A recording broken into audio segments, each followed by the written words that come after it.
کشمیریوں میں اور فلسطینیوں میں 5 چیزیں کامن ہیں۔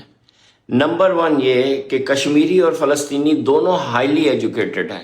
ہائر ایجوکیشن کے ہاں بہت کامن ہے، یعنی ماسٹرز اور پی ایچ ڈی آپ کو بہت ملیں گے، کشمیری بھی اور فلسطینی بھی، اور بالخصوص فیمیل ایجوکیشن پہ ان کی بہت توجہ ہے۔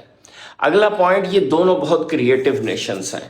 کوزین ہو گیا، music, art, everything, culture, design, ہر چیز میں یہ بہت سمارٹ ہیں، انہوں نے بہت ترقی کی ہے اس میں۔ تیسری یہ کہ دونوں بہت ہارڈ ورکنگ نیشنز ہیں۔ ایک دفعہ کسی میں سے کسی کو اپرچونٹی آپ دے دیں، یہ دن رات ایک کر دیں گے۔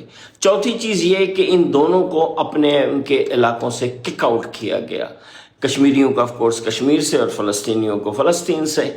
پانچویں چیز یہ جو نیگیٹو ہے وہ یہ کہ یہ جس تھالی میں کھائیں گے نا اسی میں چھید کر دیں گے۔ مثلا سلطنت عثمانیہ نے ان کی بہت کیئر کی، لیکن یہ انہوں نے انہی کے خلاف بغاوت کر دی، ان کو اکسایا برطانیہ نے، یہودیوں نے، امریکہ نے، سب نے، اور یہ ان کے اکساوے میں آ گئے اور انہوں نے اس کے عثمانیوں کے خلاف ایک محاذ کھڑا کر دیا۔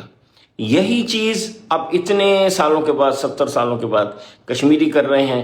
وہی فورسز جنہوں نے فلسطینیوں کو اکسایا تھا عثمانیوں کے خلاف، وہی اب کشمیریوں کو اکسا رہے ہیں پاکستان کے خلاف۔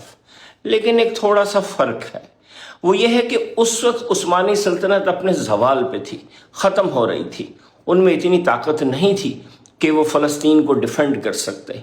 یہ مسئلہ پاکستان کے ساتھ نہیں ہے، الحمدللہ۔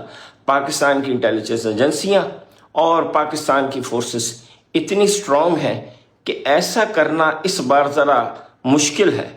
تو میسج یہ ہے کہ ہمیں پاکستانیوں کو ہلکا نہیں لینا ہے۔